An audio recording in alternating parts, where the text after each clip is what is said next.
लड़की है जिसकी पहचान शेष नारायण वर्मा उम्र 48 वर्ष के रूप में की गई।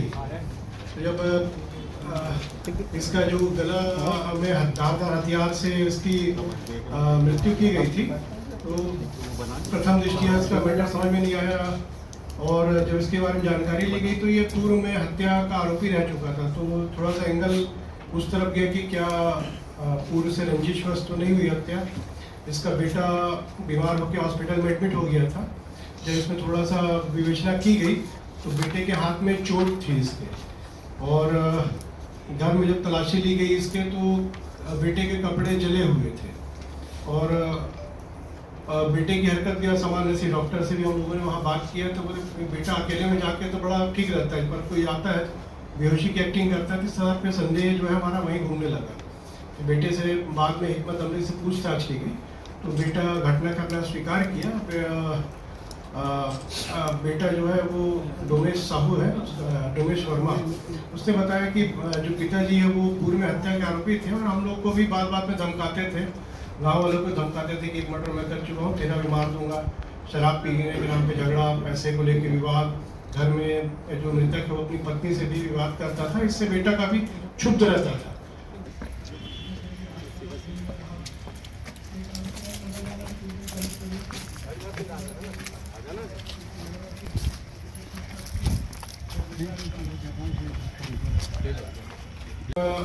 उसी समय बेटा ठान लिया आज उसको मैं मारूंगा करके। जब ये मृतक शेष नारायण अपने मामा को छोड़ने घर गया, और तो बेटा बीच में ही प्लानिंग कर लिया था इसको मारने के, घर से कुल्हाड़ी लेके गया, और लौटते समय बाप से इसके तुतु में हुआ, बाप इसको पहला अटैक किया बेटे के ऊपर। तो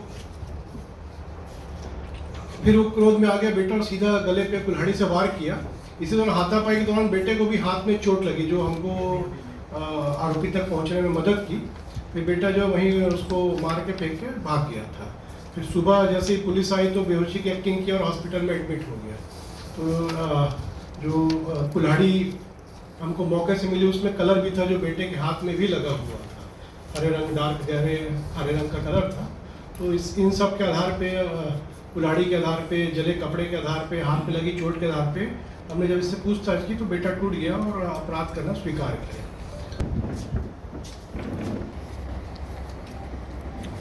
खून भी लगा हुआ था, कुल्हाड़ी से सीधा गर्दन पे वार किया गया। व्यक्ति की लाश जो है वो कोपेनवा गांव में पड़ी हुई है। मृतक की पहचान जो है वहाँ पे शेष नारायण वर्मा उम्र 48 वर्ष के रूप में की गई। मृतक जो है वो पूर्व में हत्या का आरोपी रह चुका था, तो प्रथम दृष्टि ऐसा लगा कि कहीं बदले में तो इसकी हत्या नहीं हो गई। बाद में जो है जांच पड़ताल की गई तो इसका बेटे की हरकत संदेहास्पद लगी। बेटा जो है घटना को देखते ही बेहोश हो गया। बेटे के हाथ में चोट के निशान थे। इसके अलावा उसके जब घर की तलाशी ली गई तो उसके कपड़े भी आधे जले हुए अवस्था में मिले।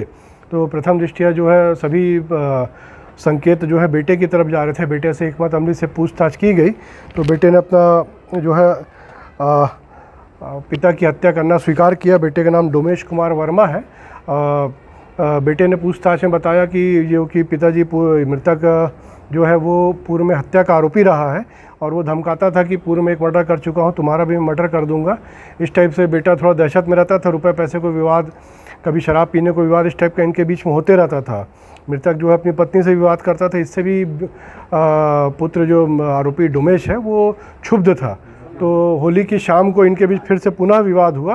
तो उस दिन ही डोमेश ने ठान लिया कि मैं अपने पिता की हत्या कर दूंगा करके, और जैसे ही उसको मौका मिला तो वो सुनसान जगह देख के कुल्हाड़ी से गर्दन पे वार किया मृतक के ऊपर, और मृतक को मौके पे ही ढेर कर दिया गया। अभी IPC 302 के तहत अपराध कायम कर लिया गया है और आरोपी डोमेश को जो है जेल भेजा जा रहा है।